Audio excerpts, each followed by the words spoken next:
Hi friends, അപ്പം ഞങ്ങൾ flower show എല്ലാം കണ്ട് ക്ഷീണിച്ച് വന്നിരിക്കുകയാണ്. അപ്പോൾ ഓൾമോസ്റ്റ് എല്ലാം നമ്മൾ കണ്ടു. ഇനിയുണ്ട് കാണാനാണെങ്കിൽ കുറേ നടക്കാം, അത്രയൊന്നും വയ്യ. അതുകൊണ്ട് അത്യാവശ്യം എല്ലാം കണ്ടു, മതിയായി. അപ്പോൾ പിന്നൊരു എല്ലാ പ്രാവശ്യത്തെയും പോലെ അല്ല, എനിക്കറിഞ്ഞു അത്ര ഒരു വൗ ഫാക്ടർ ഒന്നും പറയാനും മാത്രമൊന്നുമില്ല.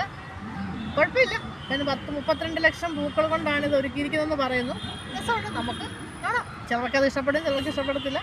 എനിക്കിഷ്ടമായി. പിന്നെ നടക്കുന്നത് മാത്രമേ ഉള്ളൂ നമുക്ക് കുറച്ച് ബുദ്ധിമുട്ട് വരുന്നത്. എന്നാലും കുഴപ്പമില്ല. അങ്ങനെയെല്ലാം ഒന്ന് കണ്ടു നമ്മൾ തിരിച്ചു പോവുകയാണ്. അപ്പോൾ ഞാനൊന്ന് 5 മിനിറ്റ് ഒന്ന് ഇരുന്ന് പോകാമെന്ന് വിചാരിച്ചു. എൻ്റെ ഇടയ്ക്ക് ഞങ്ങൾ ചെറുതായിട്ട് സ്നാക്സായിട്ട് ഒരു ഗോൽഗപ്പ കഴിച്ചു, ഒരു ഗുൽക്കണ്ട് കഴിച്ചു. അപ്പോൾ അതെല്ലാം കഴിച്ചു. അപ്പോൾ ഇനി പുറത്തിറങ്ങി അങ്ങ് പോവാം എന്ന് വീട്ടിലേക്ക് പോകാമെന്ന് വിചാരിച്ചിട്ട് ഞങ്ങൾ 5 മിനിറ്റ് ഇവിടെ ഇരുന്നതാണ്. അപ്പോൾ നമുക്ക് ബാക്കി വിശേഷങ്ങളൊക്കെ അടുത്ത വീഡിയോയിൽ കാണുമ്പോൾ പറയാം. അപ്പോൾ ബൈ ഫ്രം ഒരു മിഡിൽ ക്ലാസ് അടക്കം.